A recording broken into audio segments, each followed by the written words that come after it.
bien, bonjour à tous. Bonjour à tous, bonjour au GRCI. Salut Hakim, bonjour au panel. Donc on est sur ce troisième live à la Pitié, donc sur cette session sur la bifurcation calcifiée. Donc on va vous présenter le cas de Monsieur D, qui est un patient qui est âgé d'environ 56 ans, il a mon âge d'ailleurs. Voilà. Et les objectifs de cette session, c'est de préparer une bifurcation calcifiée et de discuter les microcathéters qui sont dédiés dans les angulations sévères. Donc j'ai à ma gauche le docteur Pi de Amiens, que tout le monde connaît. Et derrière moi, j'ai le plaisir d'avoir Pauline à ma droite et Nathalie à ma gauche, voilà, qui vont nous aider sur ce live, qui concerne Monsieur D, qui est, comme je vous l'ai dit, un patient de 56 ans, qui est asymptomatique et chez qui on a découvert une ischémie silencieuse à l'IRM myocardique. Le contexte est celui d'une insuffisance rénale chronique terminale d'étiologie inconnue, qui a été dialysée depuis 2007 et transplantée en mars 2021, donc il y a à peu près 6 mois. Et il a un diabète induit depuis la transplantation.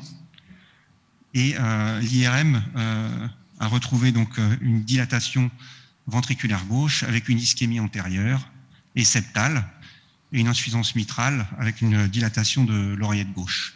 Diapositive suivante. Vous voyez qu'il garde, malgré la transplantation, donc un greffon qui est fonctionnel, mais un DFG qui est à 30 ml/min. Et donc évidemment, ça joue sur la stratégie qu'on va utiliser. Alors voici, vous voyez son traitement qui est quand même conséquent, avec évidemment les médicaments anti-rejet, le médicament du diabète et puis les médicaments de la maladie coronaire. Et il a été pré-traité par du Plavix et du Cardégique. La diapositive suivante. Donc vous allez voir maintenant la lésion coronaire sur l'angio qu'on va vous montrer. Donc le premier run d'angio qu'on a fait ici. Donc vous voyez tout d'abord sur cette vue qui est une oblique gauche crâniale, d'abord des calcifications vasculaires qui sont importantes, massives en rail, et une lésion de la bifurcation IVA diagonale. Donc on a mis des guides Whisper dans les deux branches, la branche fille, la grosse diagonale, et la branche mère, l'IVA, comme vous pouvez le voir ici. Et donc maintenant, on va discuter la stratégie. Donc vous voyez que c'est un angle relativement droit. La branche fille est quand même importante. Donc au départ, on était plutôt parti dans la discussion sur un stenting provisional, c'est-à-dire une approche avec un seul stent. Mais en fait, en revoyant l'angio, on voit que la branche diagonale est importante, que son ostium est malade et que c'est une bifurcation qui est Medina 1-1-0. Donc la première étape, c'est avec la préparation de la lésion. Donc ce que je proposais à Antoine, c'était de prédilater l'IVA avec un ballon non compliant. Oui. Tu es d'accord avec ça? Parfait. Et ensuite, d'essayer de préparer la lésion avec du shockwave, compte tenu de ses calcifications, pour la ramollir un petit peu, et partir une stratégie à 2 stents, c'est-à-dire un stent dans la diagonale implanté avec un ballon dans l'IVA, et puis ensuite un stent sur l'IVA et un pote. Qu'est-ce que tu en penses, Antoine? Parfait. Alors, ce que Jean-Philippe a peut-être oublié de vous dire, c'est que dans l'incident Spider, l'angulation entre l'IVA et la diagonale apparaît 90 degrés et le cathétérisme avec un guide de 14 de cette lésion a été un petit peu difficile à cause de l'angle. On espère que le stent passera sans prédilatation, on verra. Là, on a les deux guides en place. On va tâcher de mettre un ballon sur l'IVA et franchir la lésion calcifiée pour savoir si on peut d'emblée mettre le ballon de shockwave. Donc voilà, c'est parti. Donc l'installation, on est en voie radiale 7F. Et donc là, on amène un ballon non compliant de 2,5 par 15 pour essayer d'ouvrir eh bien, cette branche IVA et palper la lésion, comme on dit.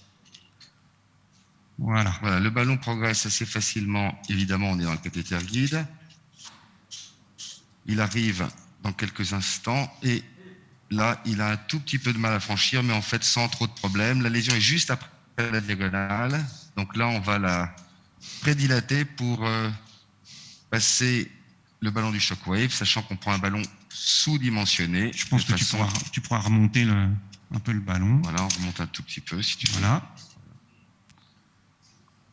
On le met en position. Voilà. Donc et en fait, la lésion... On va faire un contrôle angio, parce que comme tu nous as appris, vas-y, en graphie, on voit mieux les ballons en graphie qu'en scopie. Voilà. Donc on voit qu'il n'est pas complètement bien déployé et on voit bien le rail calcaire. C'est un ballon de combien, Jean-Philippe? En tout cas, pas... Là, c'est un 2,5 par 15. J'avais une question. À mon avis, on n'aura aucun problème pour glisser un ballon de Shockwave après cette prédilatation. On n'aura pas besoin de faire un rota préalable ni de mettre d'extension de cathéter guide. J'avais une petite question de l'encombrement de ce ballon. Par expérience, je pense que vous n'avez pas choisi de prédilater, d'aller directement avec le ballon Shockwave parce que la lésion est serrée. C'est votre expérience qui vous a fait prédilater avant de mettre le Shockwave? Ah oui. Exactement. Oh oui, clairement. Déjà, j'hésite à ne pas mettre d'extension de cathéter guide. Mais alors, mettre le ballon de Shockwave sans prédilatation, je ne fais jamais personnellement. D'accord. Voilà, donc la lésion est prédilatée. Là, on va mettre en place le système de Shockwave. Voilà, on va prendre le... Donc 80 impulsions, théoriquement, pour être optimal, par salve de 10, en préparant le ballon de manière très précautionneuse pour qu'il n'y ait aucune bulle. Alors, c'est une stratégie à 2 stents, mais on a vraiment longuement hésité avec Jean-Philippe. Et au tout départ, on pensait faire une stratégie à 1 stent, avec un provisional T-stenting, et puis on a revu le film 10 fois, et on s'est finalement rangé sur une stratégie à 2 stents. Est-ce que c'est votre avis?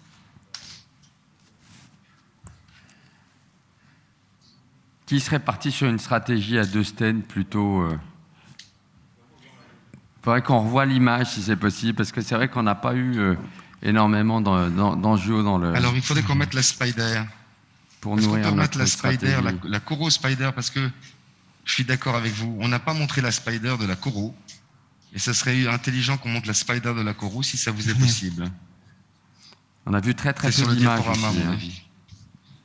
Oui, c'est vrai, on a montré que la face-tête. Est-ce qu'on peut montrer la spider de la Coro? On va la faire, la spider, parce que je crois qu'on ne l'a pas faite. Allez. On l'avait faite sur la Coro, mais on ne l'a pas faite là. Donc on va vous la faire là. Voilà.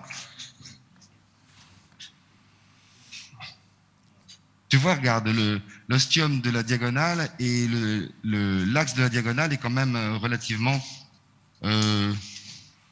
hostile, on va dire. Alors là, je suis en train de préparer le mélange pour le ballon Shockwave. Donc il faut... Tu veux faire une injection pour ouais, montrer à la salle? J'espère qu'on Vas-y, graphie. Vas-y, on y va.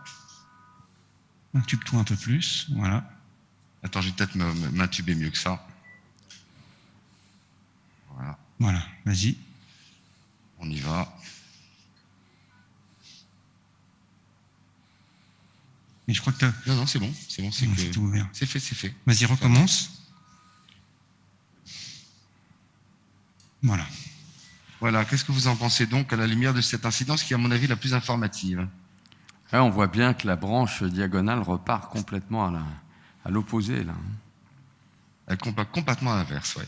Et son ostium est objectivement malade. Alors on ne le voit pas bien parce que le guide la redresse, mais l'ostium est objectivement très pincé et la diagonale n'est pas si petite que ça. Alors vous voyez le ballon de Shockwave dans ma main droite. Je ne sais pas si vous pouvez zoomer. Donc le mélange c'est 50-50 parce que l'iode en fait lors du débulage rend le débulage difficile. Hein. Je vous rappelle que les bulles qui sont formées par cavitation, il faut les enlever pour que les ultrasons puissent bien fonctionner. Donc il faut faire un mélange 50-50. Voilà. Donc on va reposer la question puisque là, on a revu les images. Oui, on voit bien, vous voyez mieux. Oui, vous vouliez qu'on pose la question sur la technique à 2 stents versus exact. 1 stent. Qui serait parti sur une technique à 2 stents sur cette... et 1 stent. Je crois qu'il y a un peu plus de personnes sur 1 stent. La question que j'avais, c'est à partir du moment où on part sur une technique à 2 stents et que c'est une lésion calcifiée, est-ce qu'il ne faut pas, après avoir préparé l'IVA, aussi préparer l'ostium diagonal, parce qu'on peut se retrouver aussi avec une difficulté d'ouverture du stent sur la diagonale? Oui, on en a parlé avec Jean-Philippe. Moi, j'étais un peu pour prédilater la diagonale, l'ostium, mais Jean-Philippe pense qu'après avoir changé la morphologie de la plaque avec le shockwave, on peut avoir une... Voilà, moi, c'est une question que j'ai pour le panel et puis éventuellement pour la salle. Est-ce que vous pensez que le shockwave puisse également modifier, par ses effets de cavitation, eh bien, la morphologie de la plaque dans l'ostium de la diagonale? L'ostium peut-être, mais ça ne modifiera pas l'angle. Et l'angle, l'accessibilité de la diagonale, c'est ça qui me préoccupe. C'est-à-dire que c'est de... Oui, mais je suis d'accord avec toi. Arriver à remettre un guide là-dedans, ça va être compliqué. Et c'est plus pour ça que moi, si on a mis un stent dans l'IVA... Mais... Alors, attends, on n'est pas bien là. L'incidence n'est pas bonne. Alors, on te demande... Oui, je suis d'accord avec toi. Alors, Antoine, quelle est la taille du ballon de shockwave? Là, c'est du 3. On fait 1 pour 1.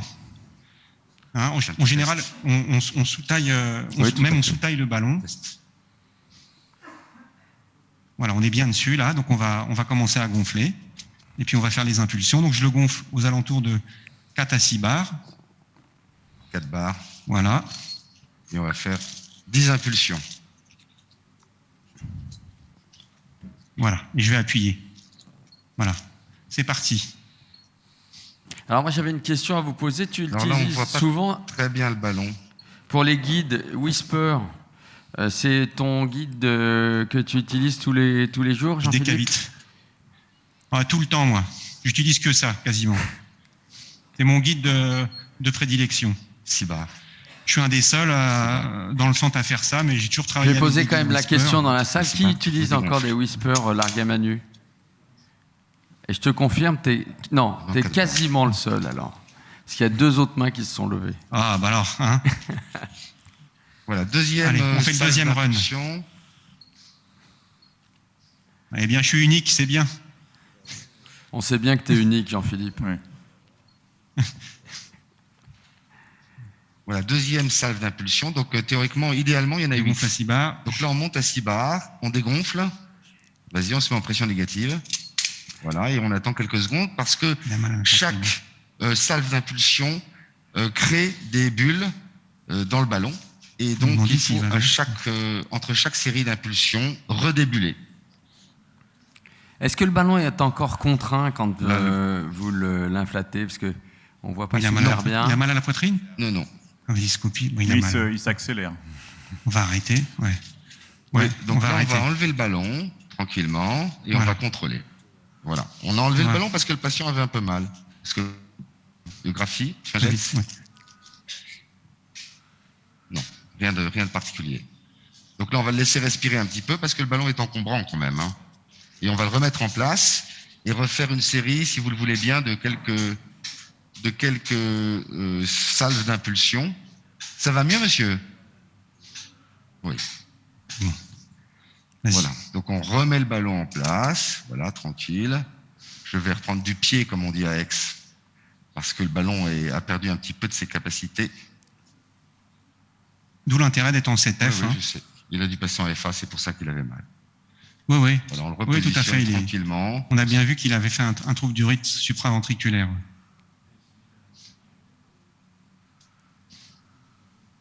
Voilà. Il est passé, mais de plus en plus difficilement. Hein. Voilà. Bon, on va regonfler à 4 bars, on va refaire une série. Voilà, Allez, série de 10 impulsions. En général, vous faites, quand l'empreinte est élevée, vous vous arrêtez là ou vous continuez à faire d'autres séries supplémentaires? Vous allez jusqu'au 8 possible? Alors, théoriquement, moi qui suis toujours pressé, j'ai tendance à m'arrêter dès que la lésion a cédé, mais les collaborateurs Shockwave m'ont expliqué que il fallait en fait terminer le job et vraiment essayer de... Et vous voyez ici, il passe en FA à chaque fois qu'on fait une série. Donc on va s'arrêter là, on va extraire le ballon. Vas-y. Là, on va donc répondre à ta question. Voilà. Là, on est un peu contraint par l'évolution clinique. Voilà. Et donc, on fera pas les 8 séries de 10. Mais c'est vrai qu'en règle générale, on a tendance à tout faire. Pour répondre à la question de Bruno. Oui, c'est mieux.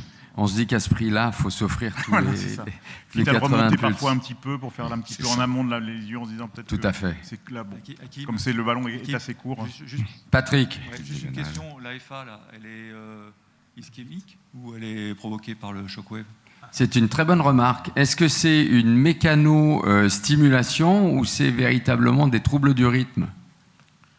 En général, le shockwave était connu, il avait la notion de ESV, surtout extrasystole ventriculaire, pas totalement des troubles du rythme auriculaire. Parce que là, c'est quand même surprenant, parce que c'est immédiat, quoi. Enfin, oui, c'est pour ça, moi je me demande si c'est pas effectivement une mécanostimulation. On va faire une graphie. Il l'a pas eu sur la première inflation. Petite graphie. Vas-y. Voilà, une petite graphie. Voilà, qui montre que la lésion est clairement levée. Voilà, on la voit pas extrêmement bien. On voit pas très bien, nous. On va passer Non, on va essayer de refaire une graphie. On va se mettre en cranial 21 ou AD7. Voilà, et puis on va injecter un petit peu plus fort. C'est simplement un peu d'OAD qu'il faut rajouter. Attendez. Voilà, tu injectes combien, Jean-Philippe? C'est bon, l'injection, c'est bon. Vas-y. C'est bon. Voilà, on va être bien calé. On y va. Voilà. Là, on voit. Là. Ouais. Donc la lésion n'a pas complètement cédé, à vrai dire. Hein. Elle a cédé au 4/5e, mais c'est relativement usuel, hein, si on en croit les... Donc moi, ce que je vous propose à ce stade, c'est de prédilater la branche diagonale. J'ai l'impression quand même que l'IVA proximale est fait au moins 3,5, donc peut-être que vous étiez un petit peu sous-dimensionné pour le calibre de l'IVA. Oui, mais on a mis un ballon de shockwave de 3, donc on a gonflé à 3 à 6 bars, donc je pense que la lésion, on peut la considérer comme étant préparée. Oui. Non, mais c'est pour ça que je dis peut-être que vous étiez un peu sous-dimensionné, vous avez bien préparé la lésion, mais le ballon étant petit, vous n'avez pas tout fait céder. Un ballon vous avez quoi, du 2,5? Oui, on va voir. 2,5. Peut-être que vous pouvez retourner avec un 3,5 non compliant pour faire céder la lésion. Oui, mais ça on le fera après. On va d'abord ouvrir la diagonale si tu veux bien. D'accord. Alors c'est vrai que moi j'aime bien quand pour bien voir le ballon, faire des stand-vis ballon gonflé, ce qui permet de voir si effectivement si le ballon est contraint ou pas. C'est vrai. Oui, c'est vrai. Tu as tout à fait raison. Donc là, votre prochaine étape, c'est de traiter la diagonale, c'est ça? Oui, c'est ça. C'est ça. Donc là, vous prenez un ballon non compliant ou semi-compliant? Un semi-compliant de 2,5 par 12. La prochaine étape, c'est de mettre le ballon sur le guide avec des vieux yeux. Voilà, le ballon a été mis avec difficulté. Il a fallu que je lutte contre les tremblements et la myopie. Bon, je te tiens les guides, vas-y, je te purge. Voilà, et puis le ballon progresse relativement facilement. En plus, Jean-Philippe me purge, donc vous imaginez. Voilà, il arrive en position et... Est-ce que vous pouvez redéfinir très exactement la stratégie pour qu'on ait une stratégie d'ensemble? Parce que là, on suit les étapes successivement. La stratégie, c'était... Là, on avait dit, donc c'était une technique à 2 stents. D'accord. Hein, donc on prépare la lésion avec le shockwave de l'IVA. Ensuite, on prédilate la branche diagonale. Et ensuite, on pose le stent sur la diagonale avec le ballon dans l'IVA. D'accord. Et ensuite, on traite l'IVA. Super. Là, je reprends du pied. Mais en fait, les stratégies, tu sais, Hakim, elles évoluent en fonction des différentes étapes de l'angioplastie. Et au fur et à mesure de ce qu'on voit, là, par exemple, le ballon, il est arrivé dans la diagonale et au contraire de ce qu'on pouvait imaginer sur le spider, il est passé tout seul. Voilà. Donc on y va. On va prédilater la diagonale. C'est ce qu'on appelle plan A, plan B. Voilà. Mais il faut plusieurs plans. Tu fais un coup de graphie, comme ça qu'on voit bien, comme tu nous as appris. Voilà. Coup de graphie. Vous voyez, il y a encore une petite empreinte à l'ostium de la diagonale. Tu veux pas redonner un petit coup de ballon? Si, on le déflate bien pour reprendre pied. Voilà, on va redonner un petit coup de ballon. Voilà. Voilà, avec un petit coup de graphie parce qu'on voit bien. Ok. Voilà, donc là, la bifurcation a été préparée dans les deux axes. On retire le ballon de prédilatation.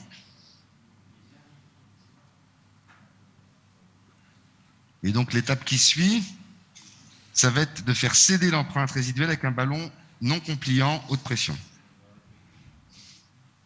Vous êtes d'accord? Tout à fait. Tout à fait. Est-ce qu'il y a d'autres avis dans la salle? Vous avez le droit de ne pas être d'accord. On peut mettre le stent là d'emblée. Simplement, il faut l'expliquer pourquoi. Lésion de l'hiver? Attends, le diagonale, c'est lequel? C'est celui-là. On te demande la pression d'inflation. Christophe demande la pression d'inflation dans la diagonale. Là, on a mis 12 barres. À 12? Est-ce que... Oui, 12, ouais. Dans la salle, vous prédilatez à 12 plus...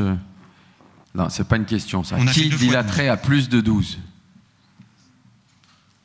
Je crois que les gens, nos confrères, auraient dilaté un peu plus de 12. C'est juste un avis, ça. Oui, parce qu'il y avait vous une faites toute petite exactement empreinte. comme vous sentez. Je comprends. Il y avait une toute... on va prendre un ballon non compliant de 3,5 par 15. Voilà. Donc là, on va mettre un ballon haute pression de 3,5 dans l'IVA, si vous le voulez bien, pour faire céder définitivement l'empreinte. Thomas, une remarque de Thomas. Antoine, oui, Thomas. Tu as je pense, le whisper dans une petite branche de la diagonale qui est en dehors du champ et qui va peut-être un tout petit peu loin. Donc n'hésite pas à le retirer si tu le souhaites. Oui, tu as tout à fait raison.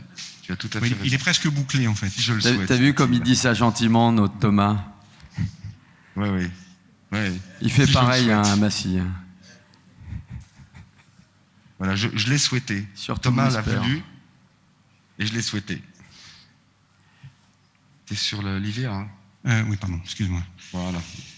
On va mettre sur le guide de l'IVA.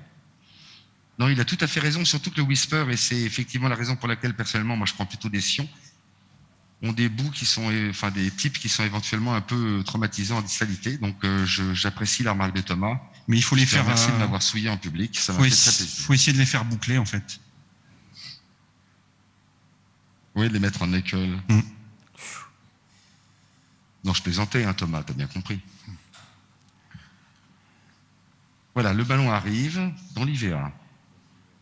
Donc on a un ballon non compliant, émerge 3,5 par 15. Voilà, il est passé. Aucune résistance là au passage du ballon? Super passe facilement. Pas facilement. Allez. Vous êtes à quelle cadence image on a la pression artérielle là. Ou alors c'est le débit d'internet qui est... Non, là on a 25 images secondes là. Vas-y, tu filmes. Allez, je filme.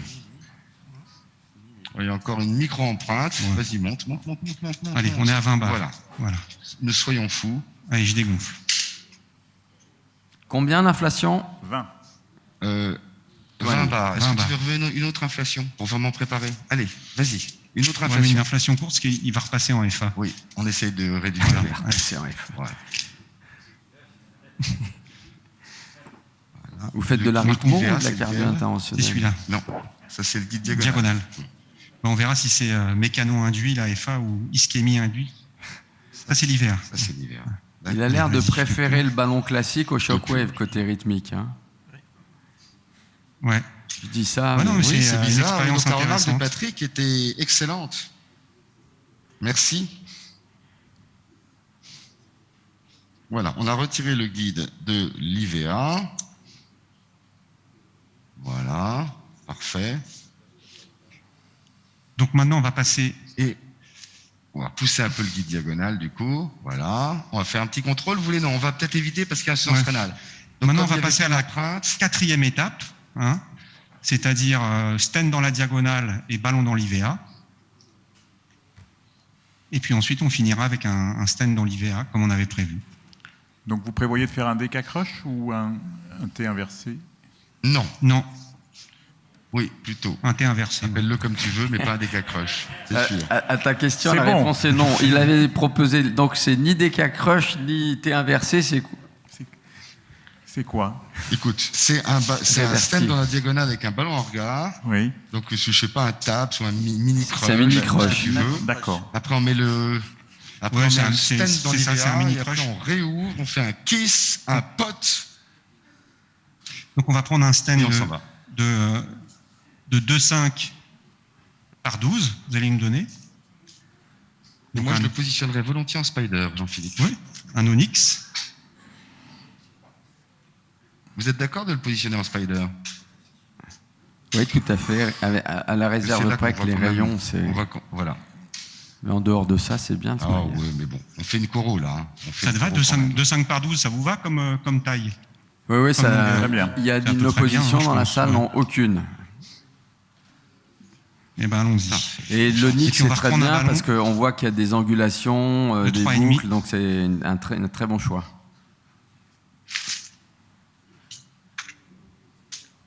Voilà, donc on va le mettre en position avec un ballon en regard. Un ballon de 3 par 15. Voilà, un ballon que Jean-Philippe a choisi 3,015. Mets-toi sur le guide diagonal. Hein. Non, non, c'est le guide divers. Voilà. Est-ce que vous utilisez un petit robinet pour faire le kissing ou est-ce que vous utilisez 2 inflateurs pour... Vous allez utiliser 2 inflateurs. Non, on va prendre un mal-mal. On va prendre un mal-mal. Un normal. Avec un robinet haute pression. Voilà, c'est donc là, le stand onyx va s'approcher de l'ostium. Il faudrait vraiment dégager la bonne incidence pour qu'on voit l'ostium de la diagonale et être juste au ras. C'est pas simple, hein, parce que même dans cette incidence, ça me satisfait moyennement. Oui. Qu'est-ce que tu veux? Alors, voilà. En fait, le stand progresse admirablement, mais je me sers du stand pour trouver la bonne incidence. Ça, je crois que c'est un message très important, effectivement, pour travailler une bifurcation. Tout à l'heure, Thomas l'a dit, notamment dans les accès difficiles. Trouver le meilleur angle de travail, c'est un élément important. C'est un peu comme les valves. Hein. On ajuste son incidence quand le matériel est en place. Alors, quand on ne la trouve pas, Jean-Philippe m'a éclairé tout à l'heure en me disant, eh ben, dans ces cas-là, on gonfle et on tire le stand de la branche fille. Tu veux dire avec un dog bone, avec un os de chien, tu gonfles un tout petit peu? Oui. Attends, je voudrais faire par contre, des remarques si vous pouvez centrer l'image, ce serait top. Non, je vais te le tirer. Tire le guide de l'IVA. Voilà, parfait, merci beaucoup. Voilà. Donc là, on va peut-être essayer de faire... Tu montes le ballon? Je monte le ballon. Tu veux pas centrer l'image, Jean-Philippe? Ouais, attends, je vais vous faire ça bien. On ne bouge pas. Super. Voilà. Donc là, le ballon progresse dans l'IVA. Enfin, vous allez le voir arriver. Dans quel guide?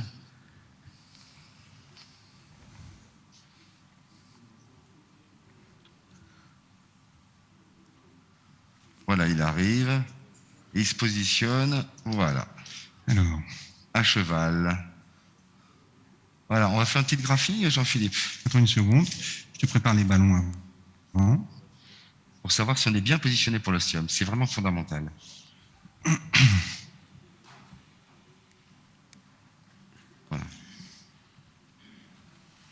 Voilà, là il installe son système avec 2 mal-mal, là, comme il dit.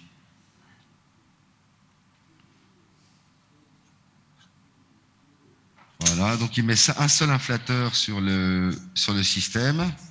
Mais là, vous allez gonfler d'abord le stent et après faire le kissing, c'est ce que vous allez faire là?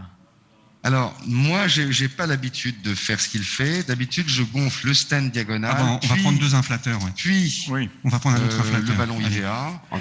Puis, je déflate. Je suis d'accord avec vous. Le stand, le stand diagonal. Et enfin, je déflate l'IVA. Mais je pense que c'est la bonne stratégie parce c'est comme ça que je fais. Mais Si tu gonfles les deux, tu risques de pousser. Il faut vraiment ajuster. Oui. Ben oui. Exactement. Bien sûr, mais on va faire ça, il n'y a pas de souci. Voilà, je suis pas chez moi. Hein. Voilà. Donc là, il a mis 2 inflateurs. Alors donc, c'est lequel ça, Jean-Philippe? Ça, c'est le stent. D'accord. Et ça, c'est le ballon. D'accord. Donc on va d'abord gonfler le stent, puis après le ballon. Mais je ferai bien une petite graphie juste avant pour voir par rapport à l'ostium. Attends. Oh, c'est compliqué l'angioplastie. Il faut que je dévisse ça. Oui, parce qu'en fait, il avait installé son système mal, mais voilà. Ça y est. Voilà. Et est-ce que pour le positionnement du stent diagonal, vous allez rester uniquement dans cette incidence ou vous allez faire une autre incidence, celle de travail de départ? Ou celle-là vous suffit pour le positionnement? A priori, ça a l'air d'être la meilleure incidence. Hein. Pour l'instant, Allez. On fait une graphie, si tu veux bien. Attends. Réinstalle-toi bien. Voilà. Alors, on va bien voir l'image. Voilà. Moi, je pense qu'il est parfait. Mais alors, sur quels arguments tu dis ça On ne voudrait pas multiplier l'iode. Hein. À l'œil, à l'habitude, j'ai l'impression que le petit point proximal est juste en regard de ce que j'imagine être l'ostium. Le problème, c'est que je ne suis pas sûr que l'incidence que j'ai choisie soit optimale, mais c'est pas simple de la trouver. Et comme il est insuffisant rénal, on n'a pas envie d'en faire 50. Moi, je pense qu'on peut reculer un tout petit peu le stent. Voilà. Parce que le repère doit être dans l'IVA et non pas à l'ostium. Hein. Exactement. Alors, je recule un peu le stent de la diagonale. Voilà. On va commencer par gonfler le stent dans la diagonale et après tu gonfleras le stent de l'hiver. On y va. J'y vais tout doucement. Tu me dis quand tu veux que je commence à gonfler. Vas-y, commence. Voilà. Moi, je suis à 4 bars. Voilà. Et tu filmes? Allez, on filme. Voilà. Parfait. Alors, on va d'abord dégonfler l'IVA. Ouais. Vas-y. Voilà. Et après, on va dégonfler la diagonale.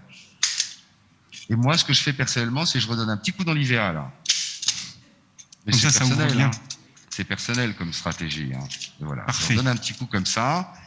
Et une fois que c'est fini, on va enlever le ballon de la diagonale. Alors, il faut bien... Ça, M. Dagemoun, c'est terminé, là, presque. Une petite question, est-ce que vous ne retirez pas non plus parfois le ballon de la diagonale et vous allez à forte pression pour bien déployer le stent à l'ostium? Et toujours la même remarque sur les guides en distalité. Hein. Là, cette fois, c'est celui de l'IVA qui est un petit peu bouclé. T'es gentil. Mais il est bouclé, donc je ne pense pas qu'il soit traumatisant. D'accord. Ça, c'est l'IVA. Ça, c'est l'hiver, oui. Et ça, c'est la diagonale. Donc, je retire le guide diagonal. Alors, c'est pas facile avec des catchs. Parce que les guides s'en mêlent plus ou moins. Parce que c'est la technique du knuckle, ça.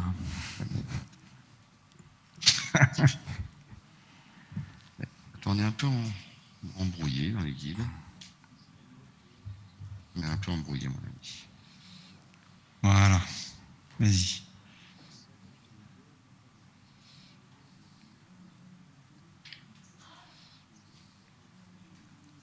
Alors, malgré le 7F, hein, ça... C'est celui-là qu'il faut enlever. Hein. Oui, c'est celui-là qu'il faut enlever. Ouais.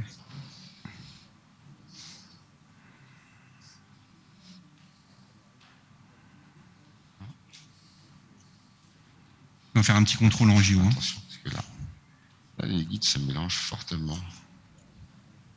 Tu vois, regarde. Voilà, ça y est. Pas simple. Voilà, ça y est. Allez, on va faire un bon contrôle angio. On va surtout regarder si les guides sont pas trop loin. Voilà. Donc je pense qu'on peut retirer le guide de la diagonale et en prendre un 9. Hein. Oui, peut-être que tu as raison. Ouais. Vous êtes d'accord? On enlève le guide diagonal. Non, c'est l'hiver que tu retires. Ouais, d'accord, c'est bon, c'est vu. Alors nous, on a de la chance que c'est les infirmières qui travaillent avec nous et elles nous interdisent de toucher les guides, en fait. Sauf pour mettre les ballons dessus. Parce qu'en fait, elles savent exactement lequel guide est où. Et nous, régulièrement... Ouais, c'est pas super simple.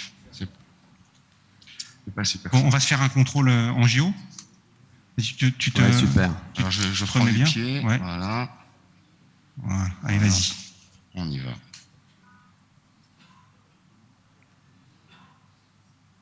Oui, très bien. Voilà, là on voit que le ballon, et vous en conviendrez, est vraiment exactement à l'ostium.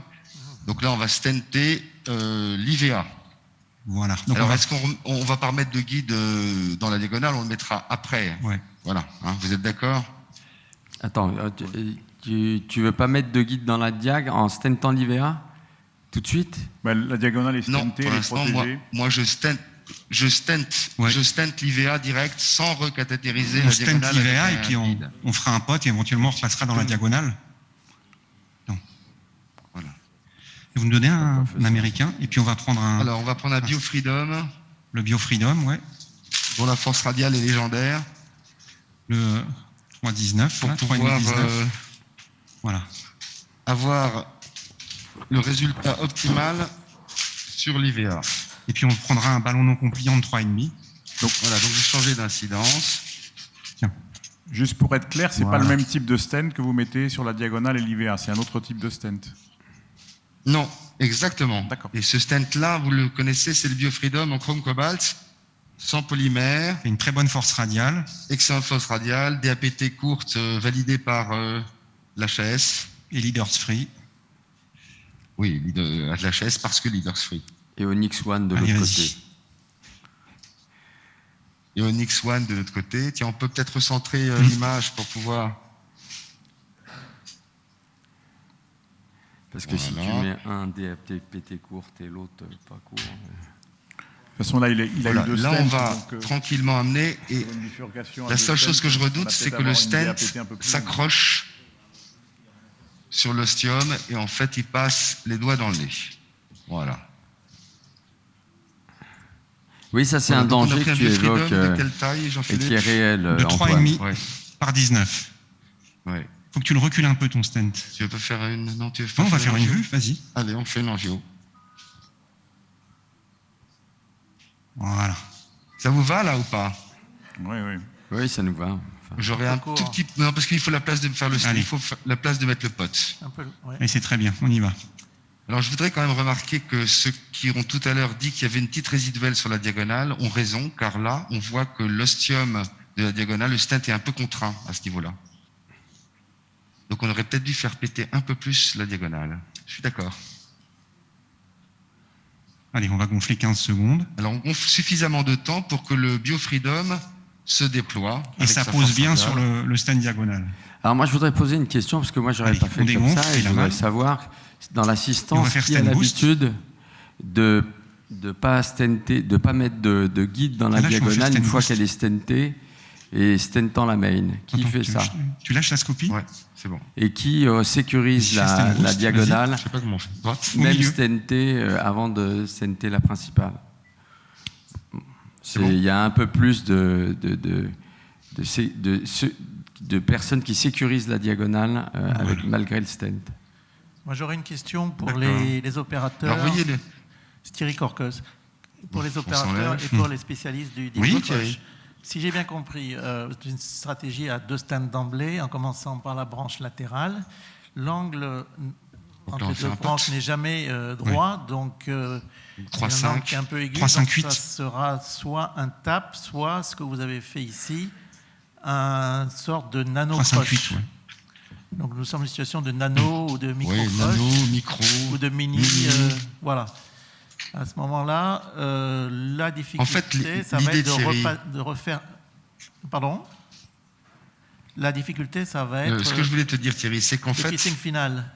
Le choix de la stratégie était surtout guidé par le fait que l'angle entre l'IVA et la diagonale... est à 90. Est à 90 degrés. Voilà pourquoi on a choisi cette stratégie-là. Oui, il n'est pas crusher un stent en angle droit. Est-ce que les spécialistes du Dick et Crush, je n'aurais pas des commentaires pour emmener un micro là-haut. Privilégier le Dick et Crush dans cette indication? Voilà. C'est ce que tu veux répondre à ça ou non? Alors on va demander à Christophe de répondre déjà à cette éventuellement à cette question. Allez. On va lui donner un micro. On y va. Et après on prendra la question qu'il y a dans le fond. Vas-y, fort. Je suis bien, je suis à 20 barres. c'est Benjamin en plus dans le fond. Alors vas-y. Là, tu fais le décacrush en fait, sans le savoir. Là. Oui, en fait, c'est un mini décacrush en fait. C'est pas un... En fait, tu aurais facilité. En fait, Oui, mais j'aime pas le terme. Kissing. C'est le terme qui me gêne. Pour que tu fasses un décacrush complet, il suffisait juste de refranchir la branche et de faire un kissing. Un guide Whisper si vous avez. Et là, tu avais ton décacrush sécurisé avec le stent au bon endroit. Oui, tout à fait. Benjamin, dans le fond. Alors, juste pour rebondir sur la décision du guide de la diagonale, si effectivement on part sur un crush, il ne faut pas crocher le stand de la diagonale avec le guide en place. Ça, c'est un message très important pour les plus jeunes. Parce que, donc, sur la stratégie, en fait, dans le cas présent, ils avaient déjà croché le stand une première fois, donc ils auraient pu effectivement repasser un guide pour faire le premier kissing et faire un décacrush abouti. Mais pour les plus jeunes, s'il n'y a pas eu ce crush avant, il ne faut pas crocher un stent avec un guide. Oui, c'est bon. Ça, c'est important. Oui, c'est ce qu'on conseille notamment dans le décacrush. On va. Il y a des gens qui parlent et des gens qui travaillent. On va repasser dans la branche diagonale. Alors travaille toi et arrête de parler, Antoine. Ouais. Je travaille. Voilà. Parfait. Voilà. Oh, j'étais même en knuckle. Oh, c'est dommage. On va faire tu veux pas qu'on fasse un contrôle en JO. Attends, je vais enlever ma paille. Voilà. Allez. Vas-y.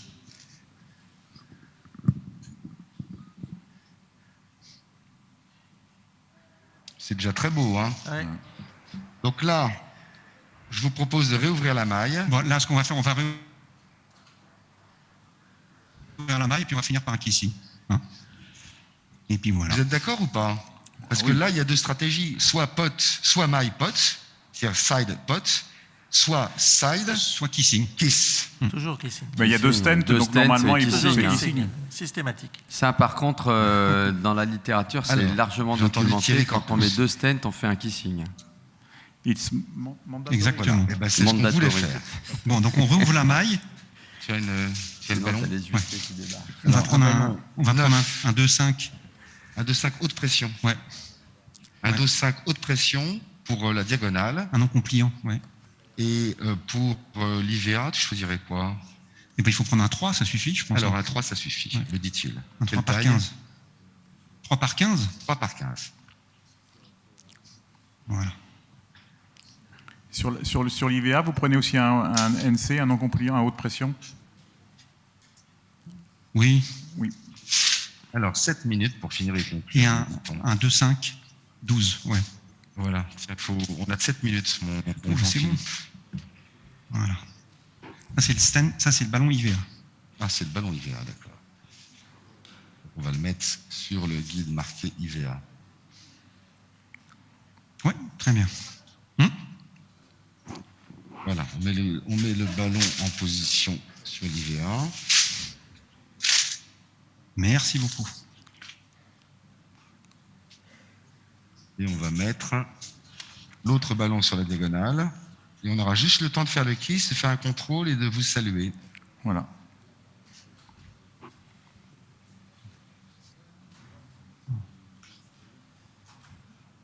Alors, attends. Tu trembles, carcasse? Non. Voilà. Allez, go. C'est parti. Je te tiens des guides. Voilà, il me tient des guides. C'est bien. Tout à l'heure, il me purgeait. Maintenant, il me tient des guides.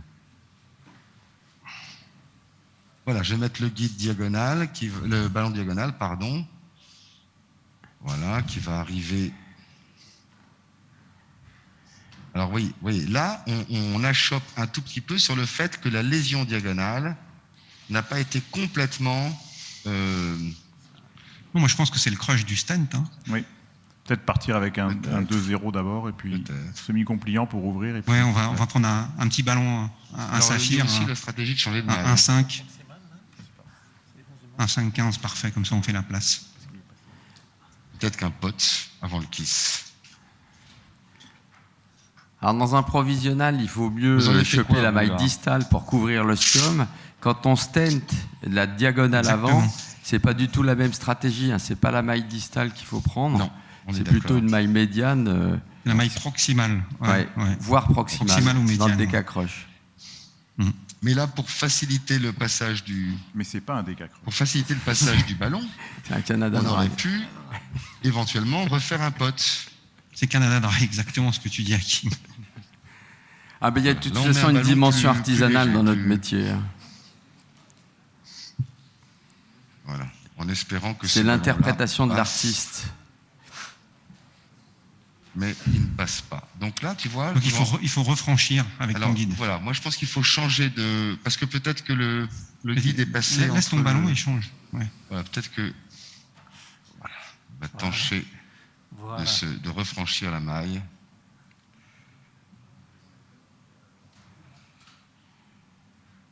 À reculons.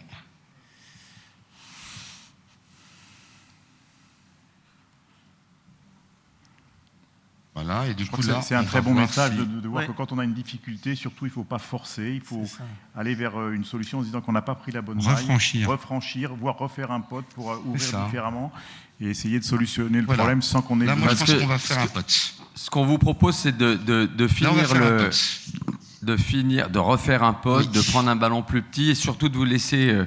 finir gentiment ce cas, parce que je pense qu'il est très bien avancé. Juste une question avant de partir. Si on laisse les choses en l'état, là, si on s'arrête là... On va reprendre un 3. C'est une question. Hein. Un 3-12, oui. C'est-à-dire on ne fait pas de kissing, on laisse le résultat tel quel. Ça c'est un ballon de 3. Tu fais un pote en haut et tu t'en vas. Ouais, il y a des gens. Normalement, s'il y a eu 2 stents, il faudrait faire un kissing. On sait que quand on ne fait pas de kissing après 2 stents, c'est là où on a le plus de risques de complications secondaires.